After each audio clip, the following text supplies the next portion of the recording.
A Unilever em si não vende produto. Você não compra um produto Unilever, você compra Omo, Sim, compra verdade. Comfort. Verdade. Né? A gente não é contra plástico, absolutamente. Ele é necessário na nossa cadeia, porém nós não podemos fechar os olhos e não ter ações que mitiguem a quantidade necessária, nós não precisamos usar a mais, e também nós temos que ser responsáveis pelo que vai depois. Então, depois que vocês...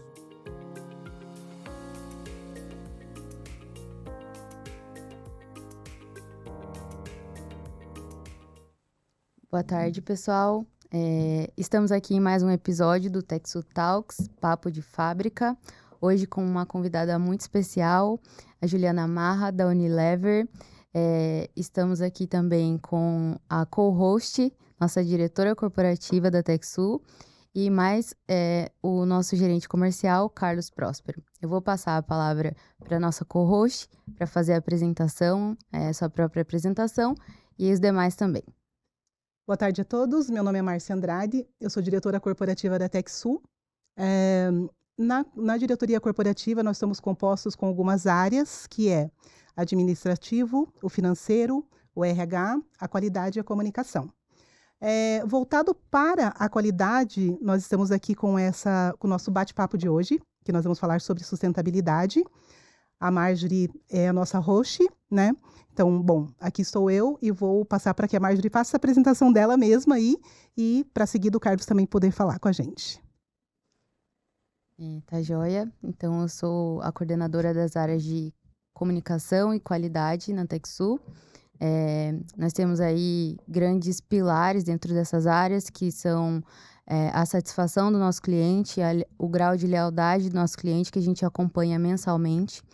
E a gente se preocupa também em manter o mesmo padrão de qualidade e rapidez da nossa comunicação interna.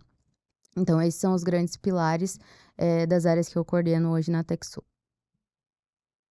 Bom, pessoal, tudo bem? Uma felicidade de novo estar aqui com vocês no TechSoup Talks, nesse papo de fábrica, né? TechSoup sempre traz coisas diferentes, inovações, e principalmente essa parte voltada para a sustentabilidade aí, que é um dos marcos da companhia, um dos nossos pilares aqui, né?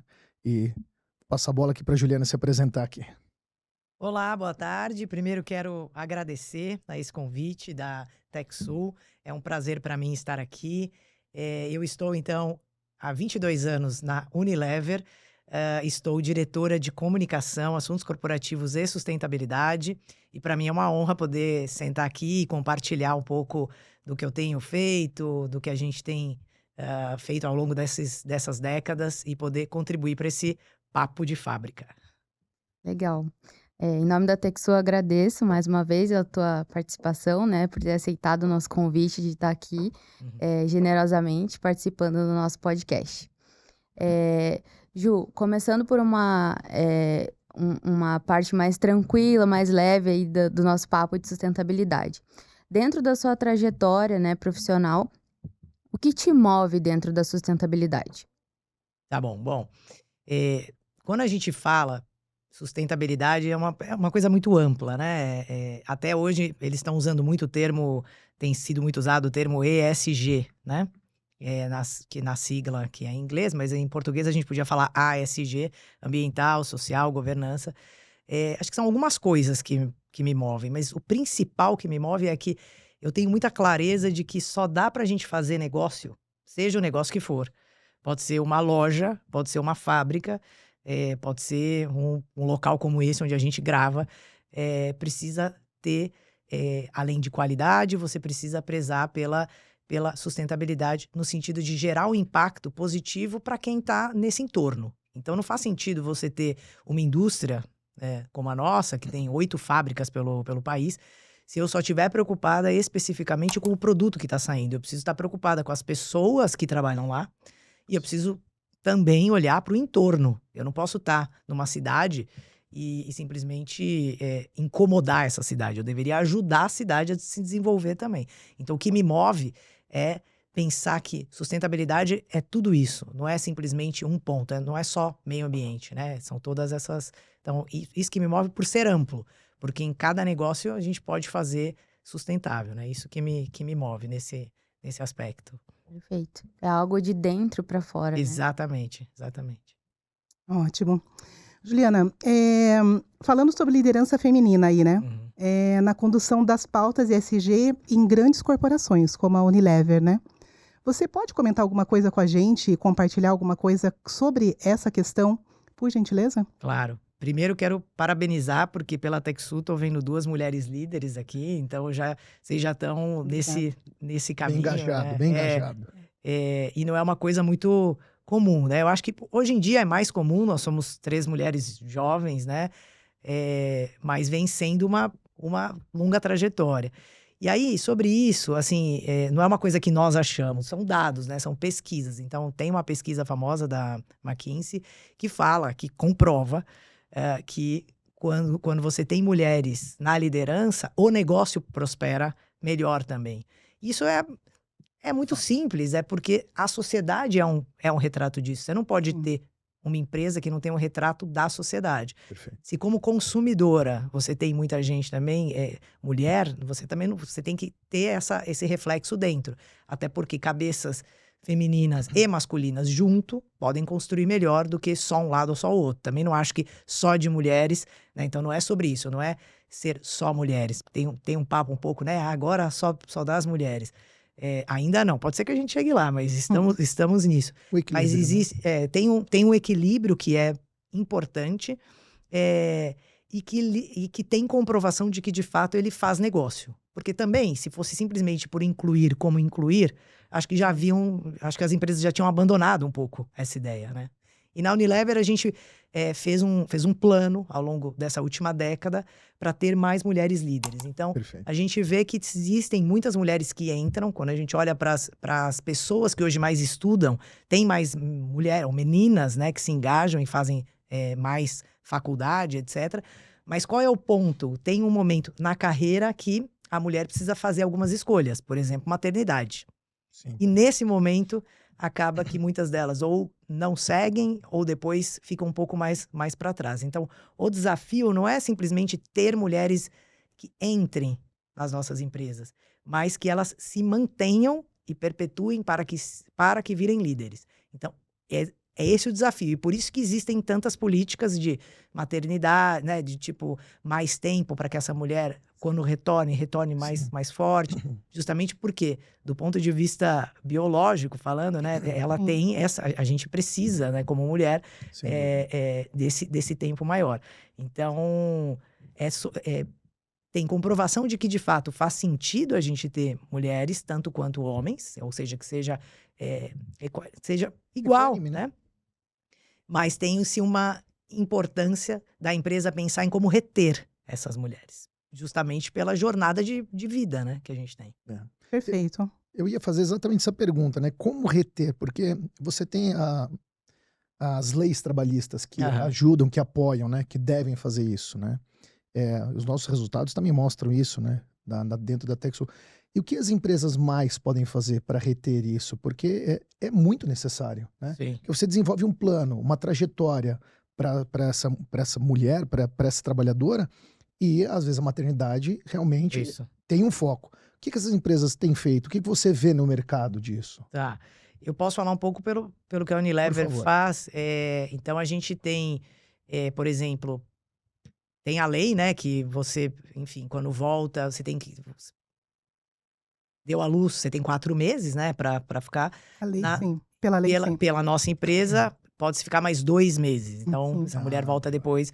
Então, eu acho que são essas iniciativas que podem atrair que essas mulheres queiram trabalhar em um lugar e não no outro. Outro benefício que nós temos. Mas aí para pais e mães, né? Que é o berçário dentro da empresa. Então, até 2 anos você pode levar. Isso também é uma coisa muito interessante, porque você vai até a empresa para trabalhar e já leva, né? Porque é sempre um dilema essa história. Vai agora, quem fica? É babá? Vai pro berçário? Vai pra escola? Como que vai fazer? Em busca. Então, essas facilidades. Isso. Que é claro, eu entendo que com uma empresa de grande porte, multinacional, talvez tenha mais facilidades. Mas, de repente, uma outra, não precisa fazer exatamente o berçário dentro, mas ter uma parceria com alguém que está próximo, que está nesse entorno, que facilita, então, para que essa mulher se sinta integrada, né? Outra coisa é fazer conversas, você ter o que faz muita diferença, seja para esse assunto ou qualquer outro, é a liderança. Então, para quem que essa pessoa reporta, se essa pessoa está aberta. Porque, claramente, no primeiro ano desse bebê, vão haver momentos em que ele vai ficar doente, a mãe talvez vai ter que voltar, vai ter que chegar depois, muito mais do que o pai, né? Sem dúvida. Se tem uma mãe e um pai nesse caso, né? Então, acho que tem que ter uma abertura da liderança para... Veja bem, não vai ser mal avaliada em função disso. Perfeito. Né? E a gente cada vez vê mais os pais também fazendo isso, né? Tem Sim. pais que... Agora tem famílias que têm 2 pais, por exemplo. Então, como é que faz, né? É a mesma regra nesse Sem dúvida. caso. Poxa, bacana. Achei muito legal isso. Muito bom. A Texu também tem isso na nossa instituição, né? Já há algum tempo, essa questão dos 6 meses, né? Legal. De aumentar para 6 meses. Faz muita diferença. Exatamente. Apesar de que a gente sabe que ainda é um bebê e ainda tem uma questão que é muito séria, que é a questão da criança ter um organismo ainda preparado já para que ele possa ir para uma escola onde ele vai ter contato com outras crianças, né? É uma coisa que divide opiniões, é uma né? questão, é uma questão, exatamente, divide opiniões. Esperar mais. Tem gente que fala que não, quanto antes também você tem essa questão da imunidade, né? Tem as duas questões, mas eu penso também que tem a questão de você trabalhar com as mulheres, né? Na questão feminina mesmo, na questão das mulheres, essa questão de entendimento de quais são as minhas responsabilidades fora, né? Quando eu estou fora do local de trabalho. Porque vai acontecer isso, entendeu? Com a mãe. A mãe vai ter que levar para vacinar, concorda? Normalmente, eu tô falando da mãe aí porque normalmente é isso que acontece nas relações, né? Vai levar para vacinar, ela vai levar no pediatra. Então, vão ter várias, mesmo que você volte a trabalhar depois de um período de 6 meses, 7 meses, que daí vamos pensar em férias aí junto, né? 7 meses, ainda tem essas questões, né? E aí, como é que funciona? Eu acho que essa conversa, e eu entendo e concordo com você, que a liderança é o ponto principal nesse momento, entendeu? E como que a liderança conduz isso, para quê? Para que o resto das pessoas e o restante das pessoas entendam que ali existe, sim, uma mãe, mas existe também uma entrega, né? E que a gente sabe que tem as questões da mãe, tem as questões da empresa, e a liderança que vai saber como fazer esse meio de campo, né? Então, eu acho que esse preparo aí da liderança... É importante. Porque são duas coisas, né? Tem a questão que a gente até, quando colocou, são 2 pontos, eu acho. Uma coisa é a maternidade em si, e ela tá sempre envolvendo mulher, né? Necessariamente. E a outra coisa é a liderança feminina, que não necessariamente passa pela questão da maternidade, né? Então, sobre a mulher, o que a gente também precisa entender é que nós pensamos e somos diferentes em termos de aspectos, características. O homem é mais direto, a mulher, em geral, tem uma outra forma. E o que eu vejo que uma coisa que é arriscado e que a gente vê eu vi ao longo dessa minha carreira de 20 anos já, que algumas mulheres, para crescer e para conseguir virar diretora, para virar vice-presidente, se enrijecem um pouco. Vão ficando parecida com o estilo do homem. Que em geral, nós temos características distintas. Claro que o ser humano em si... Complementares, né? Então, é isso que precisa, no meio corporativo, ser um pouco mais aceito. Em geral, a gente fala de maneira um pouco mais doce, as mulheres têm uma voz mais fina, e é só vocês olharem pessoas falando, ou aqui, ou num evento, etc. O homem se coloca mais firme, não sei o que, parece que ele tá mais certo, tem mais assertividade.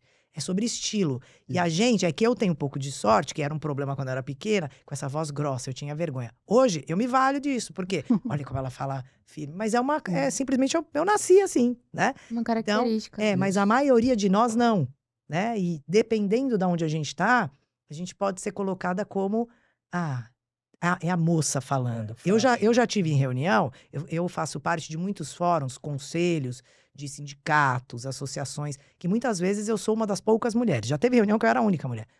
É muito difícil você conseguir falar, porque não te dão essa palavra, porque é um ambiente muito masculino. É verdade. Né? E é natural, eles nem percebem, os homens nem percebem, né?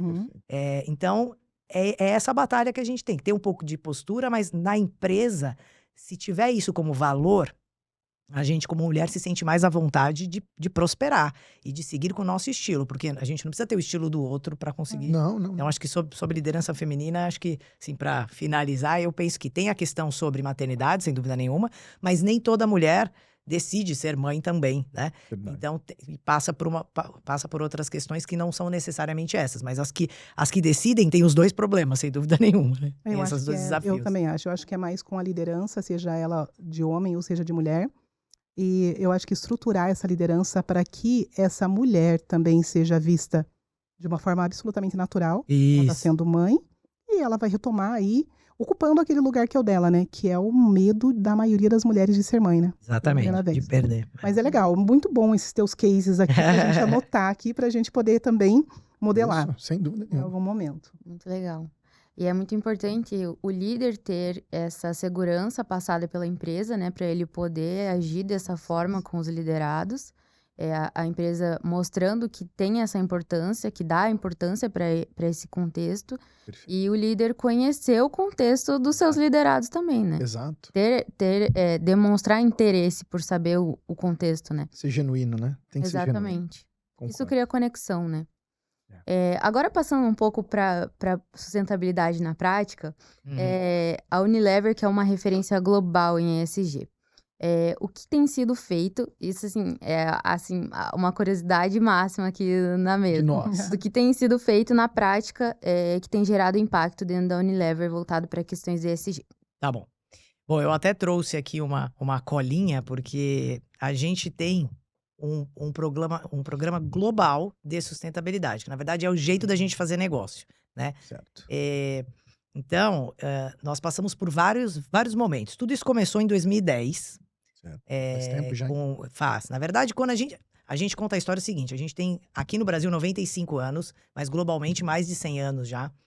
E a história da Unilever já começa com essa pegada de fazer alguma coisa que ajude, né? Então, nasceu dos Lever Brothers, dois irmãos, e eles decidiram fazer sabonete, e parte disso era com sebo, então, enfim, tinha toda uma questão de agora, o que a gente faz com esse subproduto, então também fizeram manteiga, enfim, teve várias questões, e era numa época sobre que tinha guerra, então aquele produto ajudava de fato a que as pessoas tivessem mais saúde pública para seguir, né? Então, tem toda uma história. Depois vocês podem buscar, tem o www.unilever.com, conta a história nossa.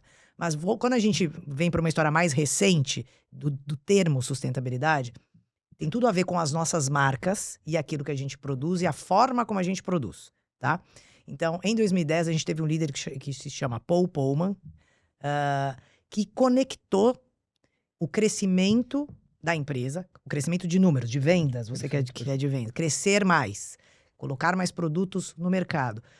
Ele conectou isso com necessariamente gerar um impacto ambiental menor e um impacto social positivo. Então, foi a primeira vez que se ouviu falar de alguém quer continuar crescendo, porque normalmente quando a empresa falava mais produtos, parecia que era mais impacto. Isso. E aí polui mais, né? Tinha um pouco dessa máxima. Sim.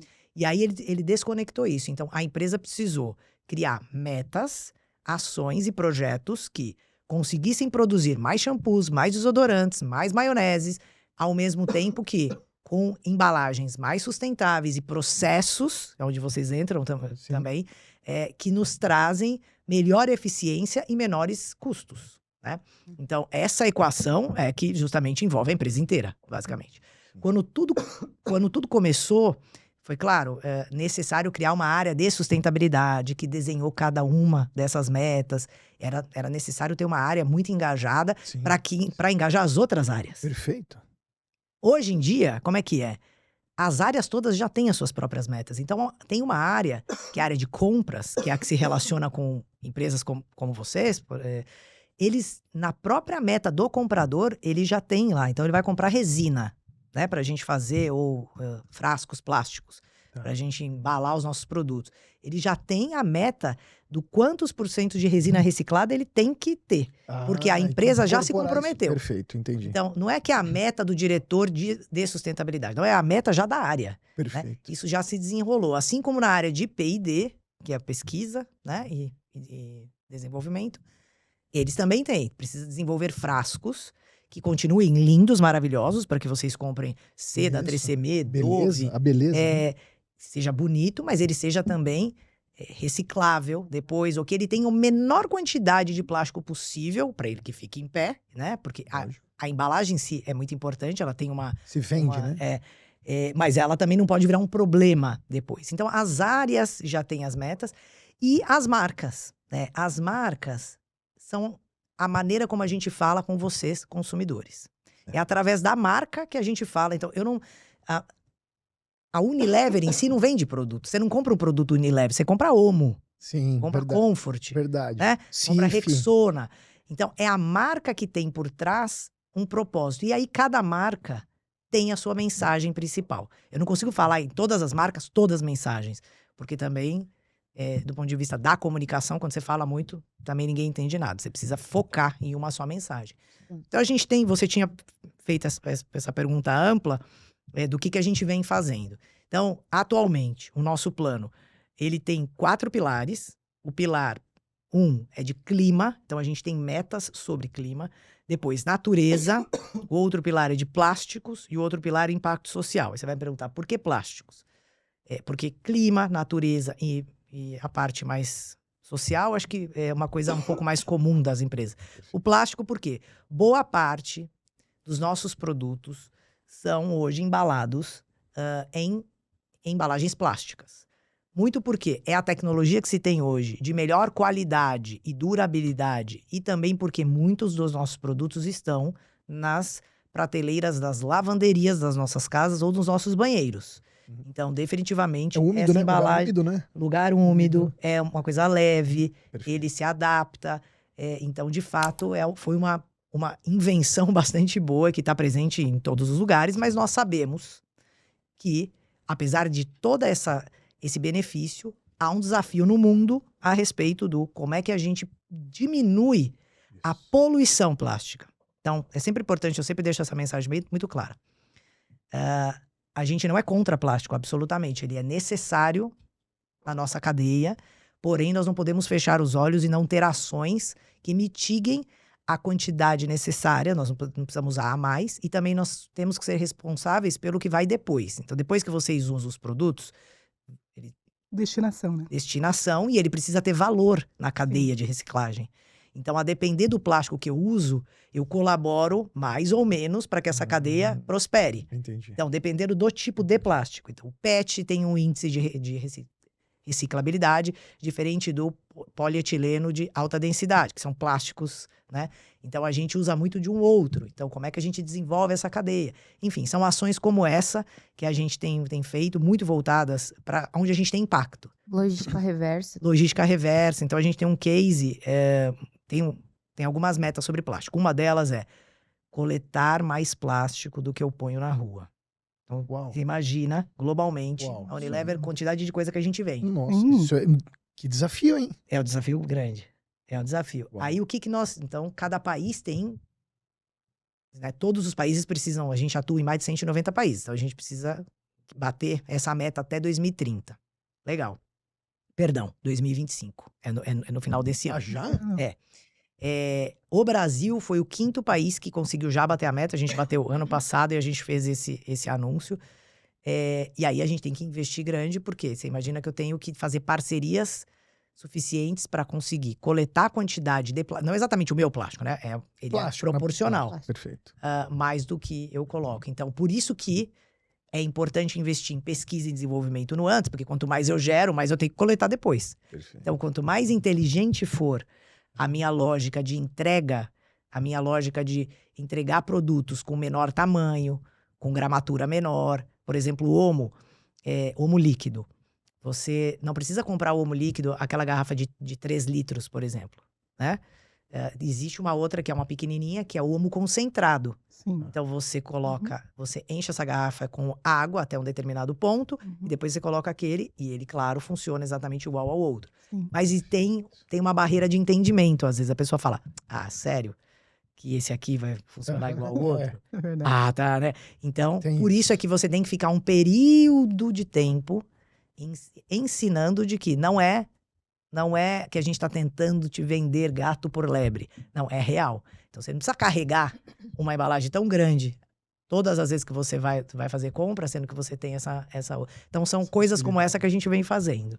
É uma educação do público também, né? É uma Muito. educação dos clientes. E eu entendo que, quando você falou da área de compras também, eu entendo muito que existe muita parceria e necessidade dos parceiros no entorno, né? A conexão que vocês devem ter em pesquisas, não só dentro, mas externo, são muito forte. E de fornecedores também, né? Sim. Esse engajamento, essa deve ser fortíssima, né?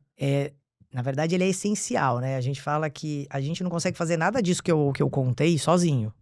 Porque a gente tem a fábrica, nós temos as marcas, nós sabemos quais são as nossas metas, mas a primeira coisa que a gente precisa das pessoas. Então a gente fala, nós somos feitos de pessoas e marcas, né? Pessoas são todas as nossas pessoas que desenvolvem os produtos, que estão ali dentro, etc. Todo mundo que trabalha em todas as áreas. E também as pessoas que trabalham nos nossos parceiros. Então, como é que eu posso ter o desenvolvimento se eu não tenho o fornecedor de embalagem alinhado com o que eu tô falando? Ou de matéria-prima, ou de peças, ou de serviços, ou de TI, ou de agência de marketing. Eu não posso, por exemplo, Dove é uma marca muito forte nossa, a marca Dove. É uma marca que tem, há anos, uma campanha grande que fala sobre a autoestima. Muito focada em mulheres reais. Qualquer uma de nós poderia estar no comercial de Dove. A gente usa mulher real. Se eu não tiver, nesse exemplo, uma agência de publicidade, uma agência de comunicação, seja quem for, que não tem os mesmos valores e as mesmas questões que a gente, eu não vou passar essa mensagem que eu preciso. Sim, o mesmo vale para uma coisa mais prática, né? Então, se eu preciso ter um processo eficiente, eu preciso ter parceiros, no meu setor, inclusive industrial, de fábrica, alinhados com isso. Então, cada vez mais, o parceiro que me traz proposta de solução, que faz o meu processo ser mais produtivo, ser mais eficiente, ter mais ganho de... eu produzo mais com menos água, com menos gás, com menos vapor, enfim, melhor será, porque eu consigo ter um business case que fecha. Não tem sustentabilidade se não fechar a conta. Por isso até que sou parceiro da Unilever, que entrega tudo isso aí. Perfeito. Juliana, voltando sobre essa pergunta ainda, né? Você já falou ali, a próxima pergunta a gente ia falar exatamente isso, sobre as métricas, você já explicou ali. Certo. Deixa eu só fazer uma pergunta se eu entendi. Você falou que vocês têm uma meta. Certo. E essa meta estão inseridos 190 países. Isso. Nessa meta estão inseridos 190 países. E que o Brasil foi o único que bateu a meta no ano passado? É do ano passado? Isso. Do 2024? Isso. Em uma dessas metas, então, quando eu falo sobre plástico, por exemplo, o pilar de plástico tem como desafio acabar com a poluição plástica através da redução, circulação e colaboração. Então, essa é a missão desse pilar plástico. Sim. Aí a gente tem 4 metas, tá bom? Uma é reduzir a nossa pegada de plástico virgem em até 30% até 2026, a partir de medindo com uma métrica de 2018, né? Passando a régua lá em 2018, essa é uma meta. Depois, 100% das nossas embalagens devem ser reutilizáveis, recicláveis ou compostáveis até 2030 para embalagem rígida e para embalagem flexível até 2035. Tem uma diferença grande entre o plástico rígido e flexível do ponto de vista da reciclabilidade. O plástico flexível, como ele tem menos volume, que são as embalagens flexíveis, ela tem menos reciclabilidade, tem menos coleta, menos consumo, enfim. Menos ciclos, né? O ciclo ainda precisa de mais tempo para completar. Depois, usar 25% de plástico reciclado em nossas embalagens até 2025. E aí, essa última, que eu já vou te explicar, coletar e processar mais embalagens plásticas que vem do que a gente vende até 2025. Essas metas e todas as outras dos outros pilares são as mesmas metas para a Unilever da Argentina, do Brasil, do México, da Indonésia, da China, tá? Aí nós temos, claro, situações muito diferentes em cada país, Exato. a depender da característica e do contexto, né? Bom, se a gente pega pelo Brasil, se pegar Curitiba, que é onde vocês ficam, e São Paulo, que é onde eu tô, já tem diferenças significativas do ponto de vista de cidade, de lixo, resíduos, Coleta. de tudo, gente. De educação, de crime, de tudo. Tudo. Você imagina agora comparando né? A gente está comparando só 2 cidades. No mesmo país. No mesmo país. Você imagina países todos. Então, essa meta, ela tem mais dificuldade ou menos, né? Tem a questão social bem importante também. Por exemplo, aqui no Brasil tem catador, certo? Tem catador. Tem Sim, pessoas que Carrinhola, vivem... né? e aí tem aquele catador organizado, né? Que vive, que tem cooperativa. E tem aquele individual, que inclusive é a maioria ainda, né? E é uma situação bem complicada aquele espaço. Se você vai para alguns outros países, Dinamarca, não vai ter existe catador. Não tem. Né? Não Eu tem. nunca fui para lá, mas imagino, pelo que eu sei, que quando você vai para outros países, você vai para a Índia, tem também. Bom, o que eu falei é que aqui na Unilever Brasil nós fomos o 5º país que conseguiu já bater a meta. A gente bateu em 2024 essa meta que é 2025. Parabéns. E aí a gente está lutando, a gente está buscando para que a meta geral, né, para que o número geral seja possível de alcançar até o final desse ano. Quando colocaram essa meta, eu fui uma das que falou, meu Deus, como é que alguém pensou uma coisa dessa? E aí qual que é o objetivo? É possível que a gente não bata a meta globalmente? Sim. Né? E o que a gente fará? Vai ter que dar justificativa. E vai ter que dizer, então quanto mais tempo precisa e quais são esses gargalos, né? Que a gente usa esse termo, né? O que tá travando? Pode ser que seja esse país, vamos ter que rever isso. Então, analisar a cultura de cada país, e analisar o que precisa ser feito. O que a gente não pode é não colocar uma meta, porque sabe que ela é difícil, né? Se fosse fácil, não era meta. Exato. E o benchmark deve ser fantástico que vocês fazem com os outros países, né, para isso, né? Porque que nem você comparou Brasil e Dinamarca, são soluções que, é óbvio, não vai dar para levar essa solução para lá. Mas existem soluções que dá para você migrar e fazer um benchmark muito bom. Tem. Deve ter muita coisa bacana. Tem, principalmente tecnologia, né? Eu acho que onde a gente tem mais dificuldade é justamente na parte de como o consumidor se comporta. Então, a gente sempre fala assim, primeiro a gente tem o cliente, que tem uma diferença aqui de vocês. Para vocês, o cliente já é a empresa. Quando a gente fala cliente, para nós, o cliente é o varejista. Lembrando que a Unilever não vende produto diretamente para o Carlos. Distribuidor. Certo? A gente vende para o varejista. Perfeito. Né? Então você vai a uma loja e você compra o nosso produto. Em qualquer lugar. O end user de verdade. E aí, vocês são consumidores nossos. Então, tanto a relação cliente, nós com cliente e cliente com consumidor, varia muito pelo mundo afora. Certo? Então, a forma como também a gente precisa trabalhar para fazer com que essas metas sejam batidas, quando ela envolve o consumidor, ela é diferente também. O consumidor europeu tem uma característica. Meu irmão agora, por exemplo, fez uma viagem pela Itália. Ele falou que ele se impressionou como o consumidor e como as pessoas e o varejo e os restaurantes falam sobre isso. É real. Olha, não, você não precisa pegar sacola. Se for pegar sacola... Não é mais uma coisa assim... bonitinha. É normal, faz parte. É o dia a dia. Aqui ainda a gente fala, sério que não vou ter sacola plástica? Eu esqueci a minha. Então, a gente vai mudando aos poucos e a empresa tem que ir se adaptando. E é responsabilidade da empresa também, que vende produtos de massa, né? Colocar essas práticas, falar sobre esse assunto, falar no rótulo, falar no site, falar no Instagram, o quanto a gente está comprometido com isso, né? Nos comerciais, né? E sempre com tem um outro desafio. Não pode ser mais caro. Não adianta você inventar uma coisa que é super sustentável e é 3 vezes mais cara. Não vende o produto. Isso. Certo? Por quê? Tem pesquisa aqui. Quando a gente olha Brasil, a gente tem a renda média, né? A renda média do nosso país é R$2.000 por pessoa por mês. A renda média. Vocês devem estar pensando que vocês ganham bem, né?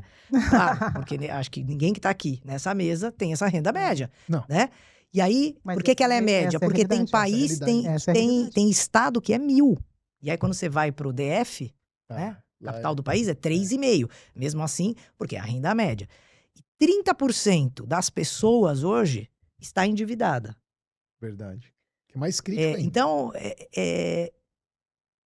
como é que você equaliza aqui? Você tem que passar essa mensagem de que que o certo é você comprar o produto mais sustentável, mas ele precisa ser economicamente viável. Porque você não pode...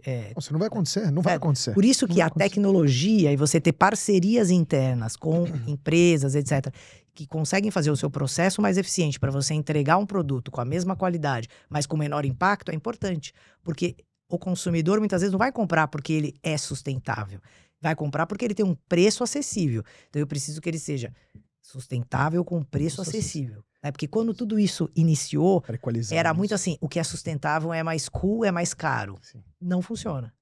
Não funciona. Perfeito isso que você falou e casa muito com aquilo que você comentou lá no início, da questão do impacto social no entorno, né? Uhum. E é responsabilidade social também da empresa essa questão da educação, ela está na base, a educação ali do nosso entorno. Então, além de ser, da gente fornecer produtos que lá para o nosso cliente final vai ser financeiramente acessível, para eles tem que também fazer sentido por que eu vou escolher um produto sustentável e não o produto que eu estou sempre acostumado a comprar a vida toda. Então, essa questão da educação, na questão social, por exemplo, um voluntariado empresarial, como o da TechSul, por exemplo. A gente tem um trabalho numa instituição específica em que a gente trabalha o desenvolvimento das crianças em relação ao preparo para o mercado de trabalho. Então, tem um acompanhamento, tem um processo, um projeto que tem início, meio e fim, para essas crianças se prepararem para o mercado de trabalho. Então, para elas entenderem que existe um contexto diferente daqueles que elas estão inseridas. Que muitas vezes, para elas, é só aquela realidade que existe. Uhum. Então, quando a gente traz elas para dentro da nossa empresa, por exemplo, a gente vê o olhinho deles brilharem, assim, é magnífico, assim, é muito mais enriquecedor pra gente do que pra eles, assim, eu tenho Sem certeza. dúvida. É verdade. E, então, é uma demais. questão, assim, de se preocupar com o entorno, não somente em um aspecto ou outro do ESG, mas o social, o ambiental e a governança, tudo é de forma alinhada, de forma conjunta. Perfeito. E é legal esse comentário teu aqui, Marjorie, que a Marjorie fez, que é bastante importante, porque esse é um projeto que realmente a gente ama e a gente sabe que faz parte aí, né, da questão da sustentabilidade do mundo, né, cuidar de pessoas. Quando a gente fala desse projeto também, que vem bastante a calhar com o trabalho de vocês, a maioria dessas crianças, elas são filhas de catadores. Olha aí, tá vendo? Essa instituição, sabe? A maioria são filhas de catadores. É uma região, né? Essa instituição está numa região onde tem muitos catadores, entende? Então, essas crianças, elas fazem o contraturno lá, né? O horário que elas não estão na escola, elas estão na instituição. Certo.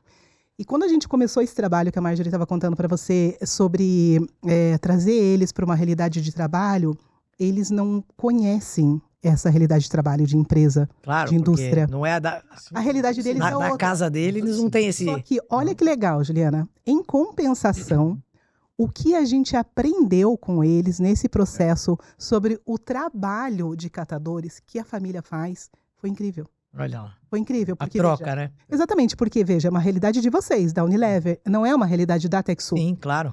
No entanto, trazer essas crianças e eles falarem, quando a gente fala sobre trabalho, sobre empresa, para eles falarem, lá em casa meu pai faz isso, minha mãe faz isso, minha irmã, meu irmão, como é que funciona? E aí eles falam com muito amor e com muito carinho sobre esse trabalho que é magnífico. Nós estamos falando sobre isso aqui, de né? ações que eles trazem para dentro da casa deles. É impressionante. Eles trazem soluções que eles aplicam dentro de casa. Sim.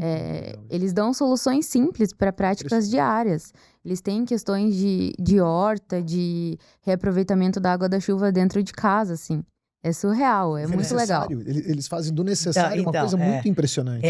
Isso é a cultura do escassez. Quando você está na escassez, Exato. soluções vêm.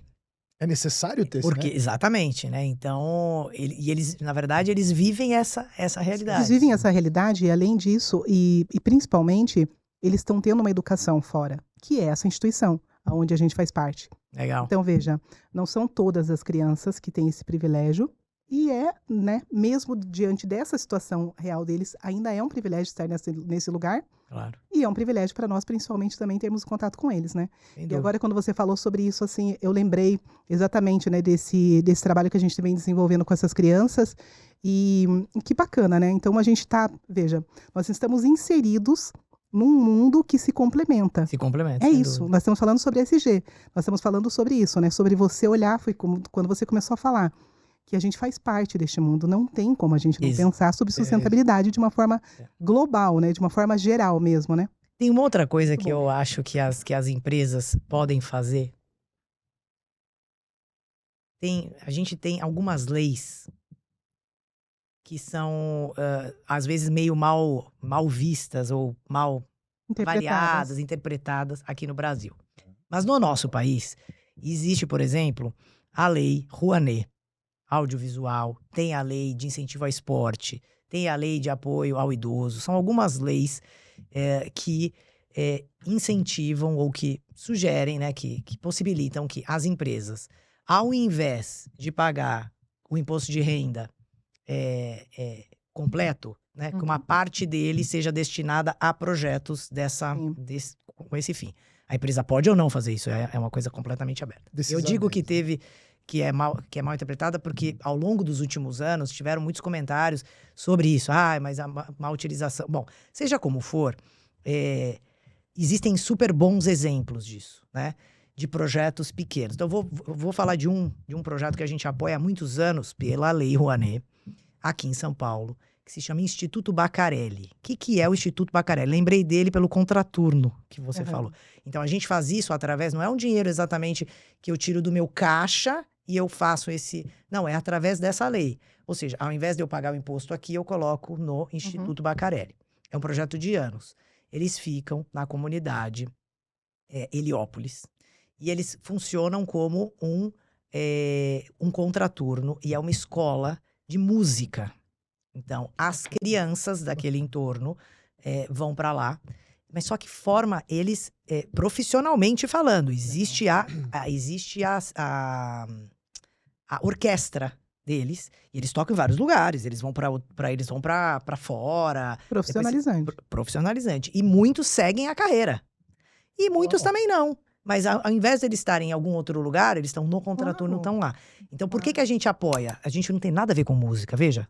A gente não tem nada a ver com música. Mas é o entorno. Mas é o impacto que a gente quer deixar para que as Poxa, pessoas, legal. para que exista uma formação.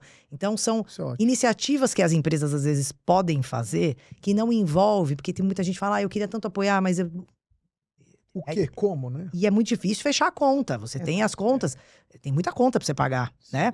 Tem que pagar as pessoas, tem que pagar os impostos, tem que pagar... Então, existem iniciativas que às vezes cabem dentro, né, de um bolso que envolvem esse tipo de coisa. Outra sobre esporte. Por exemplo, a gente tem fábrica em várias cidades. Uma cidade é Aguaí. Tá. E aí eles tinham um projeto muito legal lá para as crianças que era sobre esporte, sobre judô. E aí a gente faz parte, a gente patrocina através do fundo de estímulo ao esporte naquela cidade, aquele programa. Porque faz sentido, porque eu tô nessa cidade. E assim a gente faz em Valinhos também. Pernambuco, a gente tem faz parte de um outro que chama Craque. Bom, esqueci o nome. Mas é sobre futebol de praia, né? No Recife. Então tem um grupo bastante grande depois, de novo, é contraturno. Então, enquanto essas crianças estão fazendo isso, elas não estão suscetíveis ao exatamente, erro. suscetíveis a outras coisas. Isso, perfeito. Então, isso também é sustentabilidade, porque a gente estava falando antes sobre temas ambientais, né? E aí é muito mais quando muitas vezes a gente leva o pessoal ou de São Paulo para lá ou da fábrica para ver esse programa, é aquilo que você falou. Impacto, a gente ganha muito mais vendo o impacto do que eles estão ganhando. É incrível, né? É muito legal. Mas essa questão, só um comentário sobre essa questão ainda, só para a gente fechar. Tá. Da destinação. Perfeito. Da destinação, na minha opinião, eu estou nesse mundo corporativo como empresária há 15 anos aproximadamente, falta informação, Juliana. Falta informação. Porque nós ficamos sabendo há pouco tempo sobre essa destinação do imposto de renda, tá? Sim. É um percentual, claro, né? É um percentual do imposto de renda que você pode destinar. Isso. É verdade. Claro que tem algumas categorias, a imposto de renda, tem algumas categorias que a empresa tem que estar, deve estar, Sim. Mas não tem essa informação. A gente recebeu essa informação, não foi da nossa contabilidade, não foi de um parceiro. Nós recebemos essa informação de um colaborador. que veio de uma empresa X, né, de uma empresa Falou, multinacional. lá eles faziam Isso. isso. Falou assim, gente, tem um projeto assim, eu participava, era assim que fazia. Eu falei, não, vamos conversar. Daí a gente trouxe para uma reunião, né, Marjorie, pra gente tentar entender, né? E precisa ver se pouco faz sentido sobre. pra empresa. Sem dúvida. Gente, tem muitos Tá projetos. muito alinhado, né? com Tem os muitos nossos projetos. Tem não é projetos uma coisa ou pequenininhos, outra. tem projeto de um pequeno filme, tem projeto Vários. de podcast, tem Vários. projeto de tudo que é por- O coisa. que a gente foi fazer? Nós fomos atrás de empresas, porque ela tem que ter esse convênio, tá? Para você poder destinar, ela tem que estar dentro de um hall lá de empresas, né? Isso. Nós fomos atrás das empresas para tentar entender se fazem parte do Sim. nosso entorno essas empresas, né? Porque nós também temos ali no nosso Pilares essa questão do entorno. Legal. E a gente foi atrás para a gente ver quais são as empresas, quais são as instituições no nosso entorno que tem muita Já tem gente. projetos aprovados, né? Muitos Porque ele tem que projetos aprovar o aprovados. projeto no ministério, Isso. Essa já tem que estar a Exatamente. resolução publicada. Porque daí tem a destinação que é acompanhada, e obviamente, né? Isso. E aí, para que a gente possa fazer isso a partir desse ano. Então, É muito legal. E aí, falta assim, informação. você faz uma vez, deu resultado, você viu que é sério, porque aí tem que acompanhar, vai Muito. visitar o projeto. Não gostou? Muito. Simplesmente não faz mais, né? Continuidade, Exato, né? você Mas tem muda. muito projeto Você sério, muda, muito porque projeto. tem muito Tem, projeto sério, tem muita gente precisando ser ajudada Sem dúvida. e tem muita Sim. empresa que tem essa possibilidade. Então, na minha opinião, falta uma comunicação, falta uma informação aí para que todo mundo, mas aqui a gente está discutindo isso, gente. Então, a Unilever está trazendo essa informação, a TechSul também já tem aí algumas informações com relação a isso, e a ideia é E que vale a gente se sobre envolva isso aí. também. Daí a gente comenta, a gente compartilha com você Legal. quais vão ser os nossos projetos. Achei muito legal de vocês aí. Muitas coisas, Muito hein? bacana Muito mesmo. bacana.